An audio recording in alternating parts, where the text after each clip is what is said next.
Diversity isn't what we are, it's what we do. What do I mean by that? I mean that with our current thinking about diversity, we think that our contribution to diversity is automatic. We don't have to do anything, we just have to exist.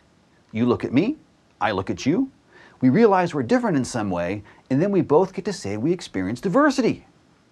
And when we see different people on a more frequent basis, we supposedly develop more tolerance for difference.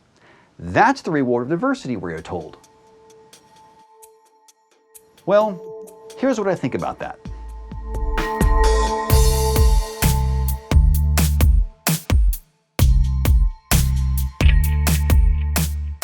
Suppose I go out for a nice dinner with my girlfriend. And since we're talking about diversity, if girlfriend doesn't work for you, go ahead and insert whatever you want into the story. Boyfriend, transgender love interest, not so secret Santa, whatever. Suppose I'm out and about with that special someone and I introduce her to a group of my friends. Hey everybody, this is my girlfriend. And I want you all to know that I really tolerate her. I don't think anyone's going to say, wow, Zook, you're a real stand-up guy. In fact, if that's my attitude, two things will become quickly apparent. One, my girlfriend is now my ex-girlfriend, and two, I'm an idiot.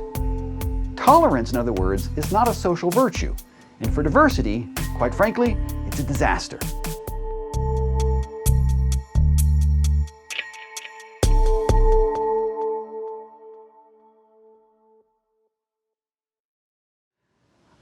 I live in California. In fact, I live in Berkeley, which likes to think it isn't a part of California, or sometimes part of Earth.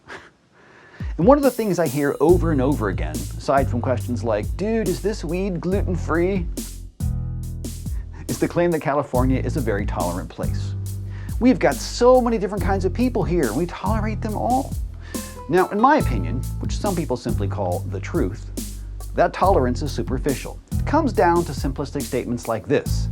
I know someone who is Muslim, but it doesn't bother me, so I'm tolerant. Actually, in California, that statement would sound more like this. If tolerance are like heaven, I'd be like an angel.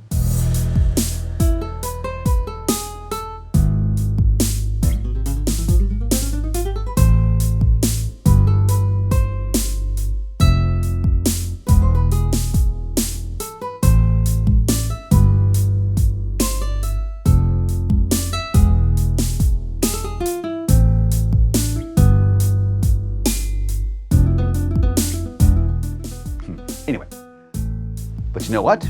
No one wants to be tolerated. What people want is to be respected. The difference between tolerance and respect takes us right back to my earlier point about diversity. Tolerance is passive, and so it gives us only passive diversity, which doesn't work. You see someone that is different, you don't understand them, you don't get it, but you decide you're going to tolerate them anyway. Respect, however, is something entirely different. You can't respect what you don't understand, and understanding requires effort. It is an active process, not a passive one.